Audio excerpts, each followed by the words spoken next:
introducing everybody, but I'm going to introduce Dr. Betty. She's from Reborn Pelvic Health and Wellness. She's got an amazing passion for this. She empowers her patients to really take back the stuff that happens when you get pregnant or have any cervical dysfunction. So I'm going to turn the time over to her so she gets as much time as possible. Thank you. Well, thanks for coming, everyone. I'm excited to be here. We're just going to start with some questions so I can feel the audience. I want to know who has heard of pelvic floor physical therapy before? Okay, good, wonderful. Who has been to pelvic floor physical therapy before? Ooh, all right, half the room. No. It's a half. Online. Okay, who wants to go to pelvic floor physical therapy? Yay! Great, awesome. So, like you said, I am Dr. Betty. I own Reborn Pelvic Health and Wellness, and we have 2 locations. We have one in Lehigh, just right down the road, right off the freeway, Main Street, across from the roller mills, and then we also have one in West Jordan. And then, so we have 8 therapists. I've just hired 2 more, so it's really exciting. It's great. And then 3 admins, so just kind of give you a scope of how big is our team. I'm slowly whittling my way out of patient care so that I can really provide mentorship and training and making sure that we're giving good quality care and continue to help more people, because I can help way more people if we have more staff and me not treating as much, which is great. It's a great problem to have. Okay. Give you this handout. Yep. And so I'm just going to go around the room. Those of you on Zoom can just listen, but I want to hear what you think pelvic floor physical therapy is. If someone were to ask you oh, what's pelvic floor physical therapy? What's your 1 sentence answer? Go ahead. Health of the pelvic floor muscles. Health of pelvic floor muscles. Okay. Kegels. Kegels. Okay. Strengthening pelvic floor Strengthening muscles. pelvic floor. Okay. What do you think pelvic floor physical therapy is? Strengthening the pelvic floor? Preventative. Preventative. I like that answer. I love that. So I would say it's a combination of all those things that you said and then many, many more. So what I like to do is tell people that we are physical therapists, we're orthopedic physical therapists, and we're pelvic floor physical therapists. So we're kind of the nerdiest nerds of nerds, and didn't stop learning until we arrived at the pelvis, and we're this is the missing piece. And everything's connected to it. And so you can't really be a good pelvic floor therapist without being a really good PT and orthopedic therapist, because you need all of those skill sets also in with what you're doing. And so I always like to tell people that, because they're well, how is it different? It's very different, because our skill set goes deeper, if that makes sense. So what happens when you come in for an evaluation with us? What does it look like? So first off, we start out with a full body movement analysis on you from head to toe. We'll watch you move all different directions, bend, balance, squat, lunge, run, jump. Obviously not all of those are appropriate at all the first day, but we would see what's appropriate, what we need to gather and find, and we'd add things in as appropriate. Then we switch gears and dive deep into each part of your body. So we look at your entire spine, different lens as a PT versus a chiro, right? They're going to be more specific on their certain wheelhouse versus what we're looking for from our wheelhouse.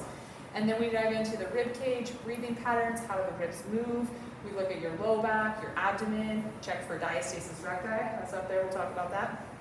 And that's the separation that happens in your abdomen when you grow a baby. It's normal, and it's been pathological in the internet, and there's a lot of fear mongering around that. And so we like to dispel that, it's completely normal, and we can help restore the function of that and make sure that you have good control through your core.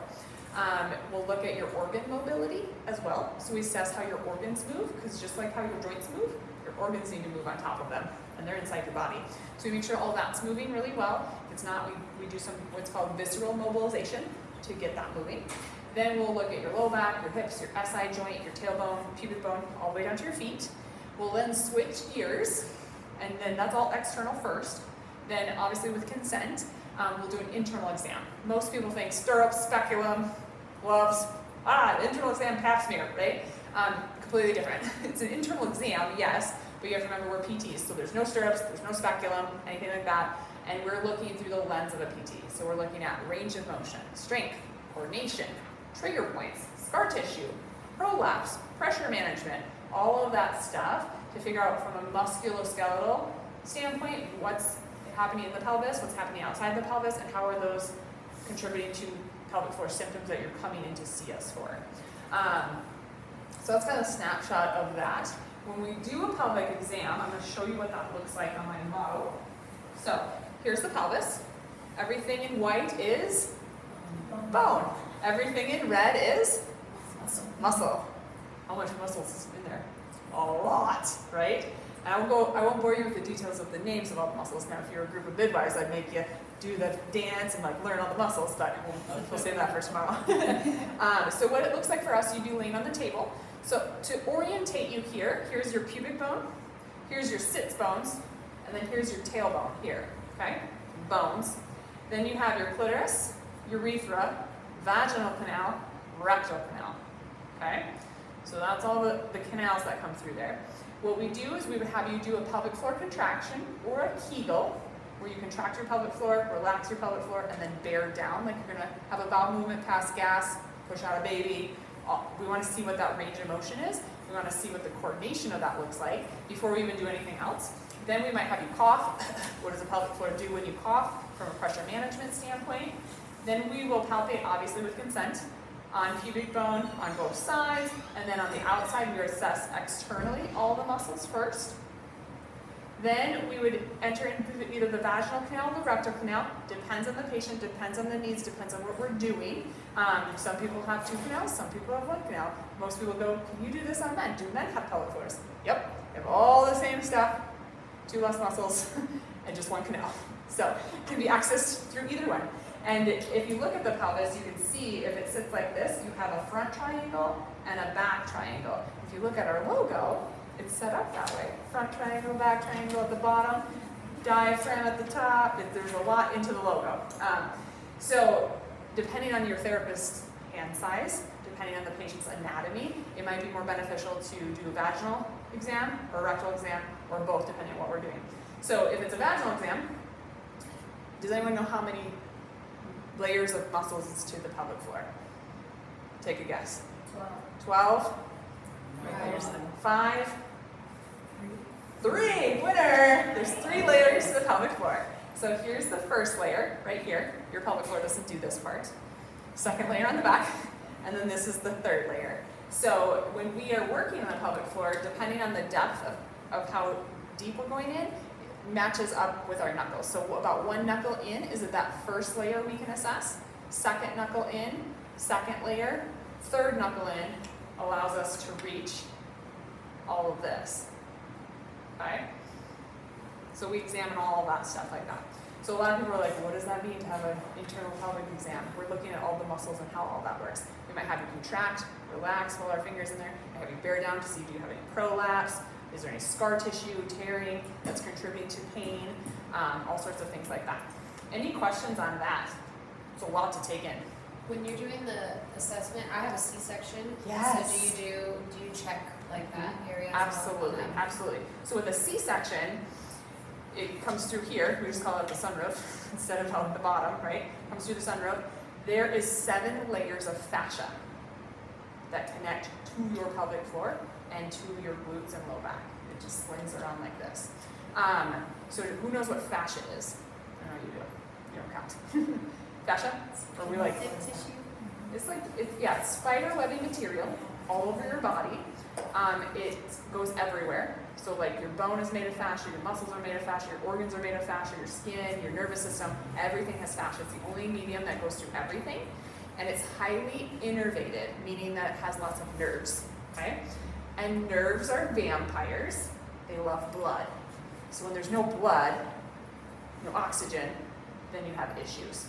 So we're trying to find where is there scar tissue not moving, where is there a trigger point where there's no blood, where is there no blood flow, and how can we communicate with your fascial system, because it's everywhere, to get your body and your nervous system to respond to our intervention that we're doing. So like we don't stretch fascia or release fascia. That's like the terms that's out there. So I just like to dispel that myth of like, we actually just communicate with your nervous system and your nervous system releases it. So it's really cool. So the Yeah. things that you're looking for that births could affect it, falling accidents, I had a trampoline accident. Yeah. I was in college. Yeah. I know my tailbone Yes. waterquay. Yep. So you're looking for those kinds. We're looking Those are things that could, Objectively, we're looking for, is it tight here? Is it not moving? What's the Yeah. strength? What's the coordination? Is it like outside the pelvis that's making, like your pelvic floor is actually the victim? We have a lot of that where they're like, I have pelvic floor problems. I'm like, actually, it's coming from your hip. Just feel it in the pelvic floor. Or low back pain. There's a research stat that 97% of people who have low back pain have pelvic floor dysfunction. It's all connected. It's one core canister. So you have your pelvic floor, your low back, your core, and your diaphragm. All is connected. And so from my point of view, everyone has pelvic floor dysfunction until proven otherwise. Okay? What other questions you got? So, in the exam, you're looking for tone. Tone, pain, burning, discomfort. The only thing that's normal when we're pressing on this tissue is you feel just like you're pushing on your arm. Where some people are like, oh, we're like, oh my gosh, that's burns in my urethra. Or, oh, I feel that pain in my low back when you press on that muscle. And it's all connected. And then just assessing like the tissue quality and what's going on. Yeah. Yeah. I'll pass it, you guys can pass it around and take a look at it. So some common issues that we see with people is diastasis recti, separation here, low back pain, SI joint pain, tailbone pain, hip pain, any pain, ankle pain is connected to your pelvic floor because when you hit the ground, what hits the ground first? Yep, and that travels up the chain. So if you've had a really bad ankle sprain in your past or multiple ankle sprains in your past and you have pelvic floor issues, a lot of times we have to treat the foot as well in order to get rid of the symptoms in the pelvic floor. Other things that we treat, prolapse, heaviness, feeling like your vagina's falling out, incontinence, leaking, whether that's urinary, fecal. Other crazy things are like UTI-like symptoms, but you actually don't have a UTI, you test negative. So you can have trigger points in your pelvic floor that mimic UTI symptoms of burning, urgency, frequency. We get tons of people that be like, go to the doctor, another round of antibiotics, go to the doctor, another round of antibiotics. Like, is that positive? They're like, no. I'm like, stop, get in my office now. And usually we clear it up, which is great. And so those are some of the weird things. There's other weird things are like persistent general arousal disorder, where they're just like always aroused, but it's painful. So we can like work on that stuff. I know some of you guys are like, what? The list goes on. Endometriosis, PCOS, those kinds of things like that. We help manage as a team. We can't obviously treat those things from a medical standpoint, but we can treat the environment and the mobility and the pain and the function and all that stuff like that. So if you grab your sheet that you have, on the back side there is the Cozy and Pelvic Floor Screening Protocol. It's a 10 questionnaire on one side. And so this is a screening tool that anyone can do. It doesn't have to be a practitioner, it can just be you as a person. And I want you guys to just take a couple minutes to look through that. If you answer yes to 3 or more of those, you belong in pelvic PT. I would argue if you answer yes to one of them, you belong in pelvic floor PT because we could help you. And those are just an example of things that we would look for in your history that would be like, you probably have some pelvic floor dysfunction contributing to this. And this has been researched to be valid and reliable, has a super high specificity. So for my nerds in the room, that is 91% specificity, meaning if you answer 3 or more yeses, you most likely have pelvic floor dysfunction. And somehow, I'm assuming I can give you a handout to give the people on Zoom, yeah, so they can have that. Okay, what other questions do we have? The word Cozian, what is that? Cozy. It's the person that developed it. Yeah, she's a pelvic PT. Yep. So we like to screen people with this all the time, of like, when we do workshops, when other providers, they're like, they're like, right? Like a lot of times when males are working with females, they're like, well, we could talk about this stuff, but like sometimes the females might not be comfortable, sometimes they are, it all just depends on the situation. Like, I think it'd be really beneficial if you just took this questionnaire. This is really reliable. Like, if you say yes, like, I can point you in the right direction, let's get you to the right place. I give it to all my doulas that we have a relationship with because they're seeing moms as they're prepping for birth, and then they can give it to them while they're pregnant, and again, postpartum, you can do it multiple times throughout your entire lifespan. So, any questions on that? you probably get into this, but like about treatment just Yes. depends on what you have going Yep. on. How long is the treatment? Does it last? Perfect, that's a great segue. Yep, so what we do from a philosophy of care is we take you through phases of treatment. So phase 1 is like figuring it out, what's all connected, what are all the pieces, and kind of cutting through the layers of like this and this and this and this are all connected to why you're having symptoms. So that's phase 1. Then phase 2 is getting rid of those symptoms. So phase 1 and phase 2, we're working pretty hard, and we're seeing you twice a week. Okay, we see you twice a week because we know that if we see you more frequently and more consistency, we will get you out of pain faster or stop the leaking faster or XYZ, whatever your symptom is. And anyone who has pain with sex does not want to be having pain with sex longer than they need to, so like, let's get through it, right? So once we've done that and you're like, I get pain-free sex, that's great. Then we say, awesome.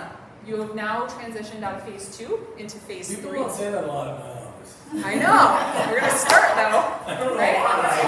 I just never heard that. Yes, it's a common thing in my office. They come in like, guess what?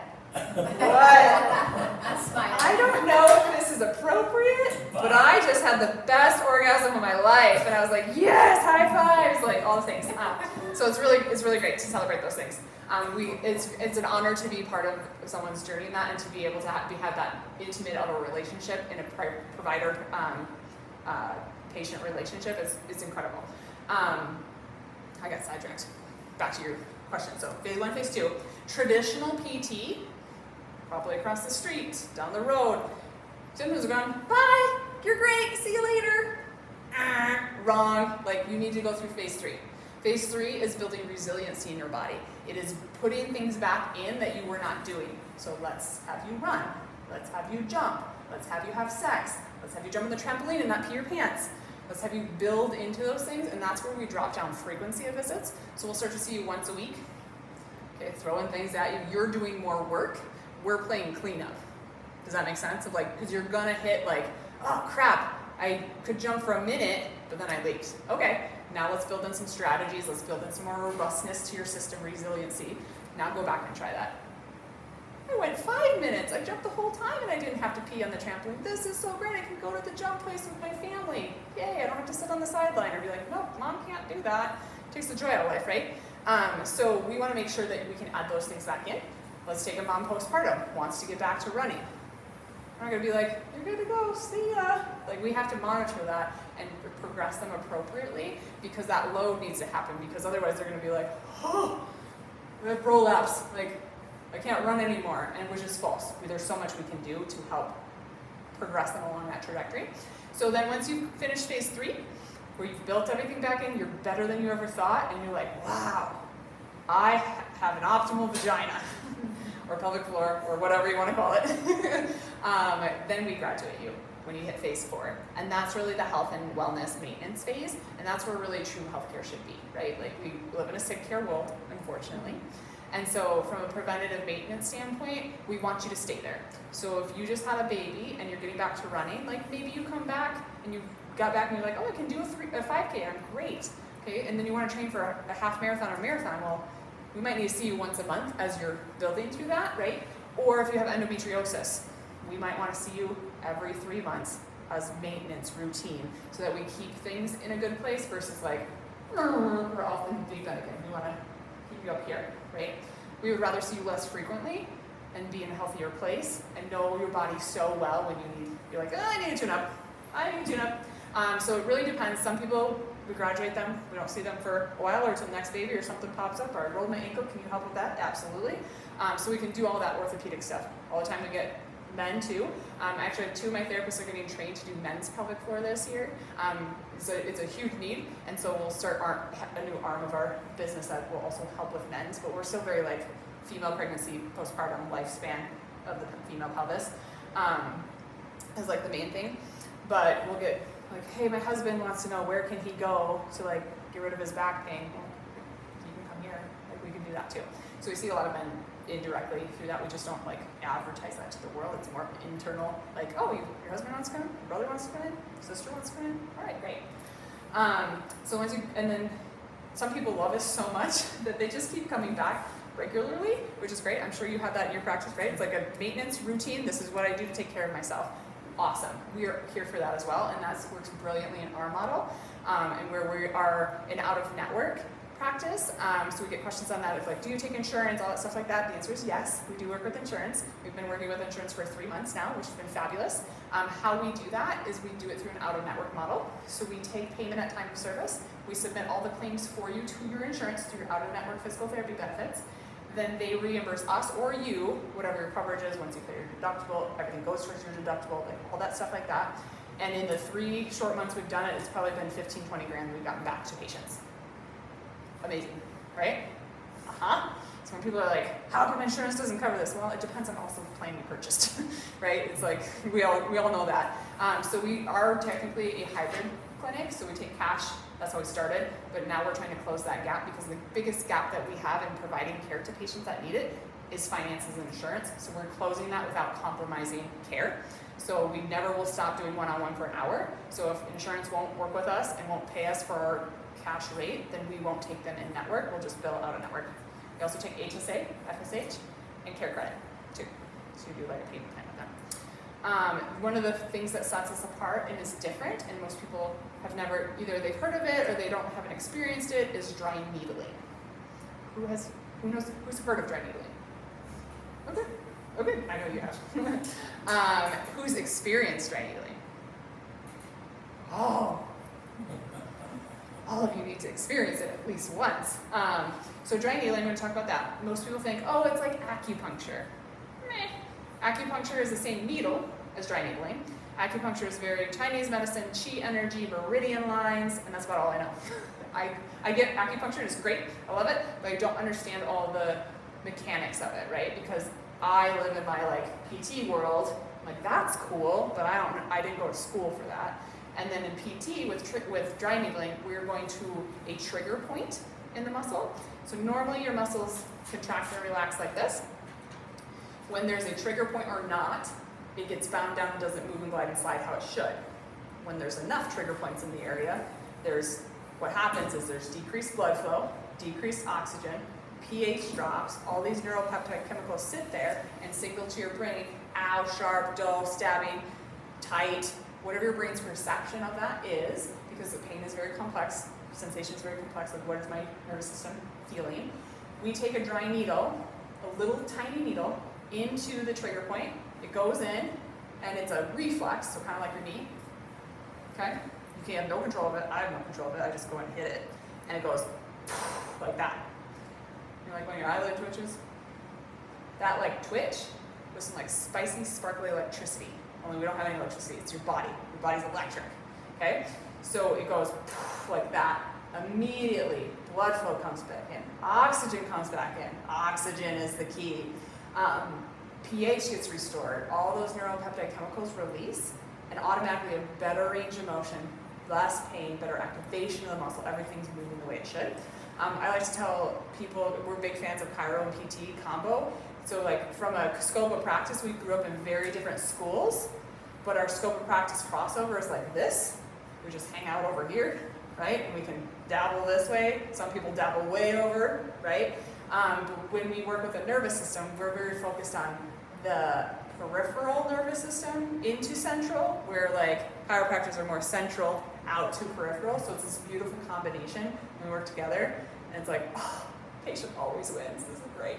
So big fans. Okay, that was a lot of me talking. What questions do you have? I'm sure lots popped up. How do you work with adhesions? Like C-section adhesion? Okay, needles. Needles. Yep, so we'll stick needles in the C-section scar. This is gonna sound barbaric. It's not when you twist them. Okay, so what happens when you twist it is fascia is everywhere, right? So scar tissues, technically fascia, it's just laid down in a scar tissue way. It's different tissue. So stick needle in that mangled up scar tissue, twist it, it torques and puts a force on that fascia. Your body then goes, because there's no pain when the needle's in it. Your body goes, oh, there's no threat to my nervous system here. There's no lion. I'm gonna relax. So we'll pull that needle out and then move the tissue. And you're like, what? Like people will be like, I can't touch my C-section scar. Anything touches it, or if I try and touch it, or if my husband touches it, I'm like, ah! Stick needles in it, and they're like, what? Like, I can't believe it. Same thing with perineal scars too. So when you tear in your perineum from childbirth, we'll stick needles in those too. Yes, we do the pelvic floor. We're like, oh! We'll warm up up to that. We don't do that first day. Unless you come in guns a-blazing like, I want a needle in my perineal body. Then I think we would. But we'll warm up into that, and we'll educate you on the process, why it's important. We'll do needles otherwhere so you can like experience it first. And most people are more terrified from the anxiety of it and the anticipation of it versus like actually how it feels. It's not bad. Actually, the worst part to get needle is your inner thighs. It's like real spicy. So that's kind of like, and then also with dry needling too, afterwards you have a postnatal soreness, which is, oh yeah. Is your microphone green or is it off? I have no idea. I don't see anything. Battery. Maybe. Yeah, battery. Oh, Try that again. okay. Sorry. Somebody online said that we lost audio. I'm like, no! Oh, sorry. So, you're Can you good. hear me now? Okay. You'll have some postnatal soreness because all that lactic acid flushed out, and that's a maximal muscle contraction in that spindle where that twitch happened. And so people are usually like, oh, my leg feels dead, or like feel like I like did a 1 rep max of like a adductor machine or whatever muscle we hit it, but it's only right where that needle poke was. And that generally washes out, kind of similar to like a workout sore. You're like, feel it for a couple days when you haven't worked out, right? Everyone remembers high school volleyball. You're like, I can't even sit on the toilet. It's like, kind of feels like that. If you're an active person, usually you're pretty sore as all get out for like a couple hours, and then it's like flushed out because your body's so used to processing that. But if you're really sedentary, you don't work out, you don't move your body, those people tend to be more towards the 2-day feeling. Okay. So do you use dry needling and diastasis recti? We sure do. Okay. Mm-hmm. So let's talk about that real quick. Best ways to support healing of diastasis recti. Well, one, obviously, pelvic floor PT, we can help with that. And I'm going to use the shirt analogy. So my shirt is very baggy, right? And if I'm really, diastasis recti is a system problem. Just to put that up. Prolapse is a system problem. It's not like this is my problem here. So if I have too much tightness in my obliques, in my low back, in my quadratus lumborum, which is all these muscles back here, if this is tight here, what happens to the front of my shirt? Okay, so what happens when a baby grows? What's the only part that moves? This middle part here. It's made to separate for that. Okay, but if this is really tight, guess how much this is going to separate? A lot, right? So we do a lot of like work back here, and then baby grows. Oh, not so bad, right? It will stretch a little bit, but then some of it has to do with genetics too. Like if you got poor, crappy genetics from your parents, sorry. Like there's some people that just like stretch and they get stretch marks, some people don't. I can't help that, that's genetics. And then also too, the rectus muscles here, so your 6-pack muscles, they can have a lot of trigger points in them, and your oblique muscles here can have a lot of trigger points in them. And so we'll needle those, and I'll watch a 3-finger, 4-finger diastasis drop 1 or 2 fingers just by needling this because it released the tension here and allowed that to close down. So. Are you talking about like one treatment of it, or like Yeah, obviously, like I like to use like a teeter-totter analogy. So like, it's almost like like this is so great, but too great. Am I going too long? We just have 10 more minutes left 10 more on our minutes. Zoom, but we'll do the Q&A if we run out of time on that. Oh, perfect, great. So we needle. You're like, wow, this feels really great, but we haven't changed your motor pattern, your programming yet. We're working on that, and it takes time to do that. It takes 6 to 8 weeks to change muscles, right? And so you'll immediately go kind of like, and then we'll like teeter-totter until you get here. Once this robustness, the resiliency in your body, you've got the motor patterns down, you've learned how to hip hinge, you've learned how to use your glutes and your core and your breath, and everything's working together, and then you're like in a good place. So you get the dry needling, and then you continue to do like Yep. therapy, exercise, and then do you need to Keep needling, yep, we needle multiple times. It's not just, like, you can get a one and done, but I like to think of it as cumulative. It's cumulative, yeah. So you're gonna get, like, I've had patients before, like, one session, they're like, wow, I've never felt this good, I'm cured. I was like, pause. This is very false positive, we're gonna go this way. They're like, no, I'm great. I'm like, no, you're not. I know this, right? So it's cumulative, and like we're gonna work through all those trigger points, especially if you're loaded with trigger points. We have to clear layers of the onion off. You know what I mean? Like there's stuff there and there's stuff there. Okay, now we're moving and we're maintaining where we're at. Yeah. Okay. What are questions? Well, how do you like know? How do you tell where trigger points are? Can you just like feel them with your fingers? I have metal detectors, trigger point detectors in my fingers. Cool. Yeah, we're like that good with our hands. We're like, there's one. Dr. Bill's never hit a trigger point before you. Not in the pelvic floor. We do them all over though. Head to toe, we'll lead it again.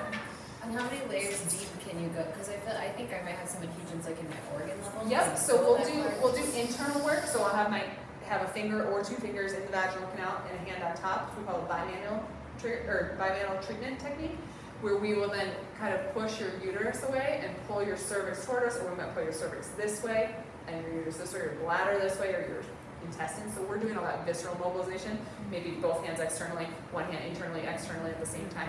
So we're getting all that moving to some degree. Obviously with some people, like with endometriosis, or if you're like you scar really bad, there's a ceiling to how much we can do, right? A lot of the times we can do a ton. Sometimes it's like, you need surgery to clean that out. Like it's just a hot mess, you know what I mean? So we would evaluate that as we go. Same thing with diastasis recti. You have 5-6 figure separation of your abs and you have poor genetics. Like we will make sure you are functioning, but you're also probably going to need surgical intervention from an aesthetic standpoint, or from pressure management or force loading transfer. So we work across the entire spectrum. We obviously want to hang out here more conservatively, but there are definitely times where it's appropriate to go this direction. So, yeah, we never make that choice. We just empower the patient with the knowledge and get them referrals, and they get to make that choice. Yeah. How long does it usually take to get that healed? And also, like, what are you aiming for? Like, at what? Yeah. Like, Yeah. one So, finger? Diastasis and is, depth-wise? yeah, it's kind of this like very controversial. There's lots of new evolving evidence on it. And so normal is 2 fingers or less separation between there. What we're looking for is how are your mechanics and how's your force, tension, and your pressure management, functionally speaking. So can you engage your core, not have it dome into a cone, or does it invaginate in like the other way? Or are you like bearing down into your pelvic floor and causing prolapse because you're not coordinated with it? So it's multifaceted in that approach. And really, like, you would be healed when you're like, I can do everything, I don't have low back pain, I'm not leaking, like, feels good. But like, at the end of the day, like, some people are like, I still look like I have a little pooch here. If that's bothering you, like, your tissue, you've had 6 kids, it's been stretched, like, it has elasticity. So when you have food and you put space occupying things in there, it's going to extend, you know what I mean? So if people are worried about that, then we would refer them to plastic surgery from a cosmetic standpoint. So we're not going to change that. If that makes sense. Yeah. What other questions?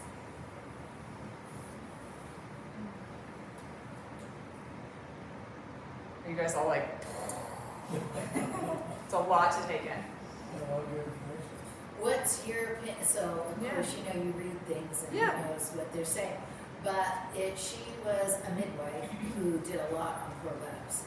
And she just said, if I could change one thing, it would be stop doing Kegels for young mothers. Why they teach that? He said it is the worst possible Amen. thing for prolapse. 100%. It's worth probably. So I told all my Yeah, don't do it. daughter-in-law, I said, whatever you do, Don't don't do do the Kegels. Kegels. Yeah. I don't know what you're supposed to do yet, but Don't do it. Don't do it. I don't know what to do. I 100% agree with that. So of the 12 years I've been treating as a clinician, I've given out Kegels less than my 2 hands, like maybe 6, because they truly were actually weak and needed them. Most of the time people are too tight and they need more mobility and relaxation techniques and trigger point releases and things like that. And so the thing that like really hits it home with that is like, if you had a headache and neck pain, would you do this? What would happen? So let's do Kegels when we have painful sex or have prolapse? Like, yes, 100% that. No on the Kegels, I would say 99% of the time.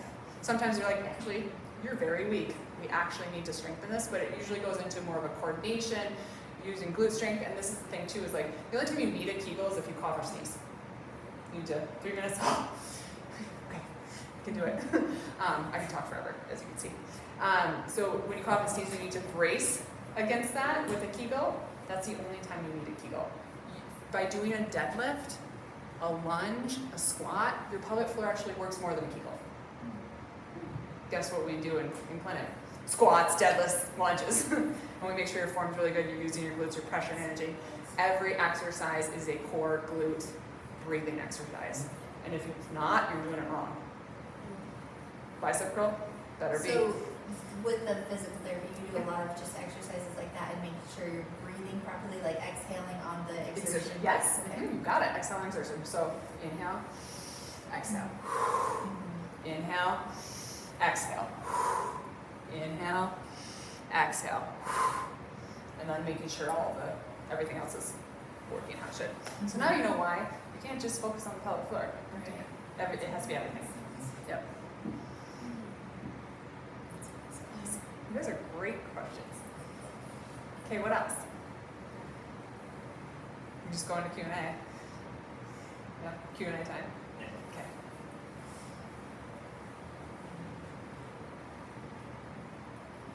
I'm curious about the diaphragm movement with, just what that connection is with the pelvic floor. Absolutely, we can talk about that. So your diaphragm here, pelvic floor here. You inhale, diaphragm goes down to fill your lungs.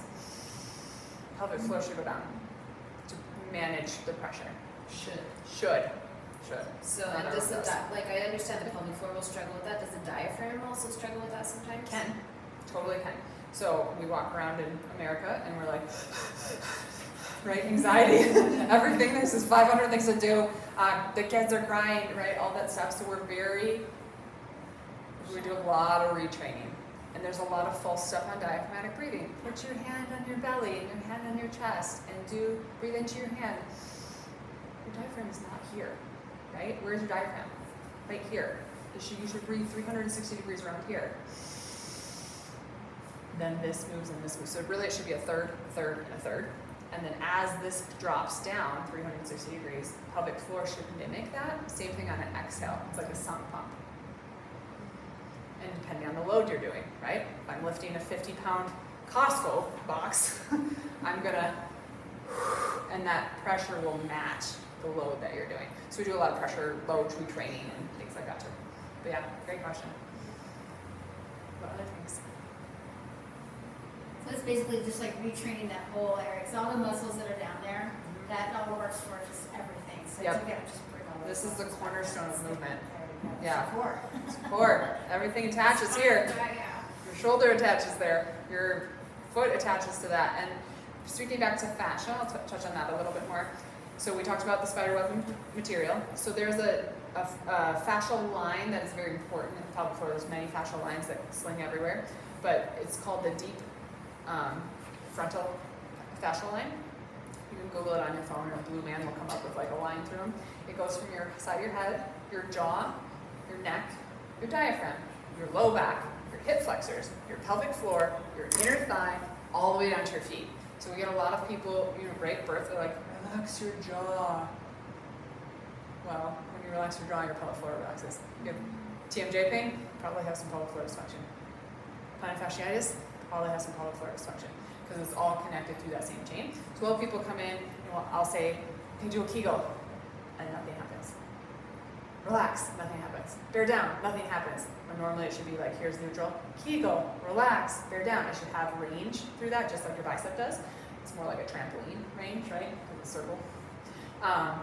But when that doesn't move, and then we evaluate how their low back's moving fascially and their inner thighs are moving, like, we're locked up over here, we're locked up over here. No matter what we do here, it's not going to move.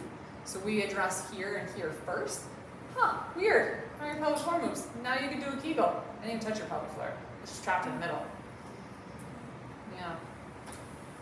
Crazy. So do you do much? I have a really tight jaw. Yeah. So do you like focus on the jaw, or We do added you- it. It's just, it's you're just- here as a whole person. What you got going on? C-section scar, jaw, right outside joint pain. Great. Yeah. But do you would there be like exercises for the jaw, or like massages for the jaw, or would you Both. more focus on other? Both. It'd be a combination. And then in November, we will all be certified to needle the jaw. The only thing we can't, everyone can needle in my clinics everywhere but the jaw, the hands, and the feet. That's the last course.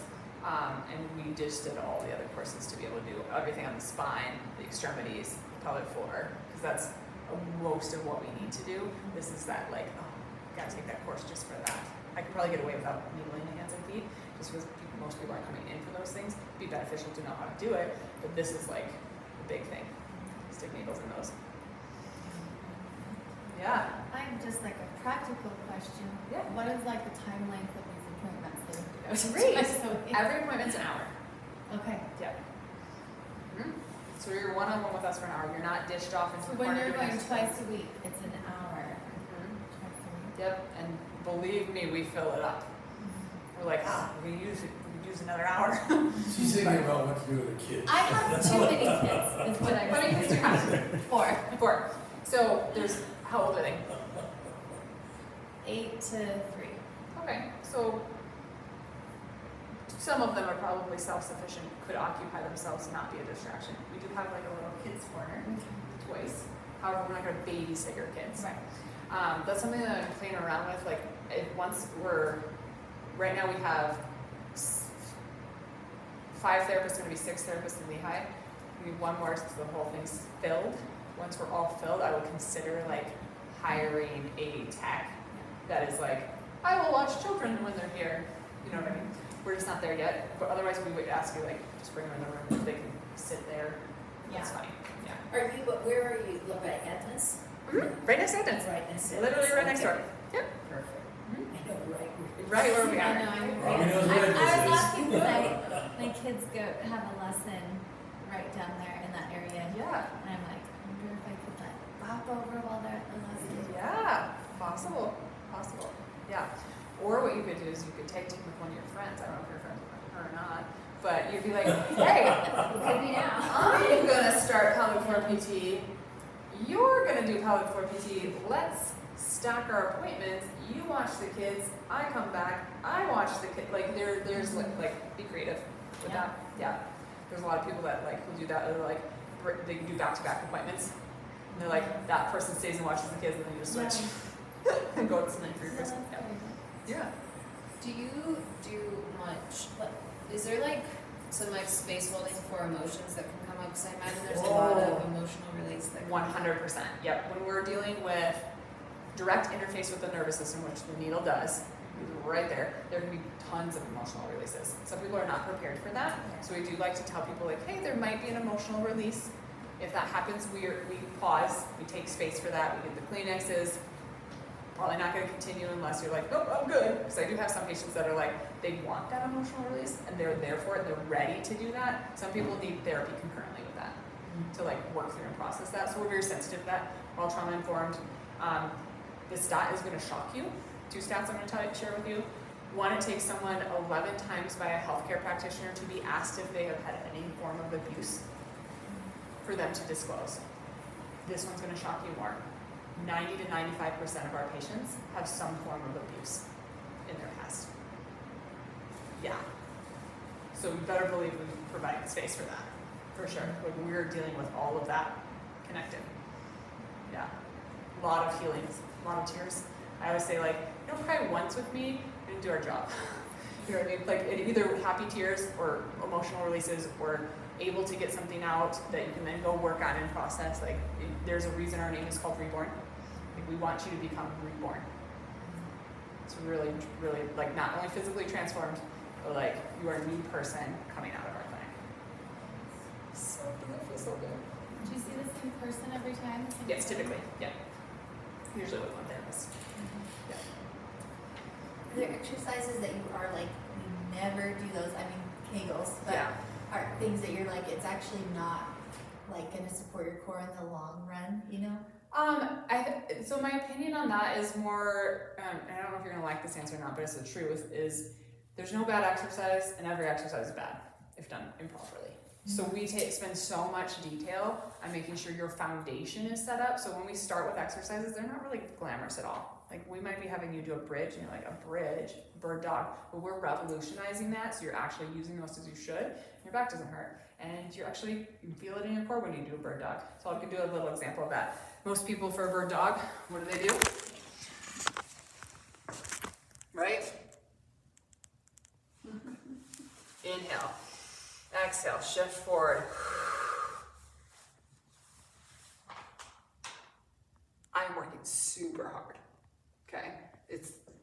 actual trick is the shift forward, and I'm doing it right, and I'm pressure managing, I'm using the muscles that I should be using.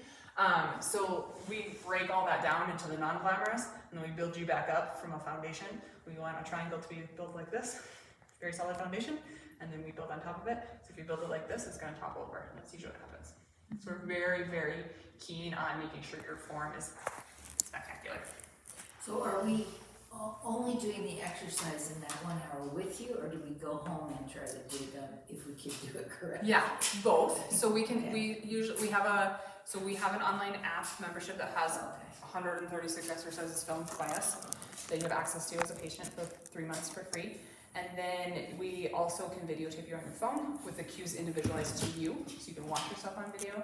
We will go over the form of it, make sure you get it, make sure you know intrinsically, like, I know where my body's in space, because most people are clueless and they're motor morons. They just don't know. We help them. And so once we can see, like, yep, you did that right, then first it starts very non-prescriptive. I don't care how many you do 3 good ones. And if your form goes after the 3rd, great, you're done. Then once you've got it down and we've built through our patterning, then it's like, okay, I want you to do 2 sets of 10, I want you to do this, but we're never doing that in clinic. I'm not gonna waste your time in clinic doing that. I wanna make sure your form is good. Okay, now go do that at home. Practice, come back, I'll reassess you, tweak this, tweak that, add this in. Okay, now this is your new homework. So every time you come in should be progressive in some nature, unless you're like stuck somewhere and like, you're still working on that. No change on the exercise part. Do it another week. So, but most of the time it's very progressive and we're building on top of those stepping stones. Yeah? What other questions? You guys have great questions. What a great group. We try to educate. Yeah. Love it. Sadly, we're out of time. I know. But we're gonna have Betty come back later on in the year, Yeah. like once a month, once a week, whatever. Whatever you guys want. You're gonna But- start paying me. Twice a week for an hour. Twice a week for an hour. She'll come in and just chat. So for being here tonight, we do offer $50 off an evaluation when you come in. All you have to do is, I don't have the QR codes with me, but I have your names and emails, right? Everyone signed in? So what I'll do is I'll have my front desk email you with the QR code. You just go to the website and you fill out, say you were at this thing, and then we give you $50 off towards your care for honoring you for being here and taking care of your body. Yeah. Thank you. Awesome. And thank you, Dr. Betty.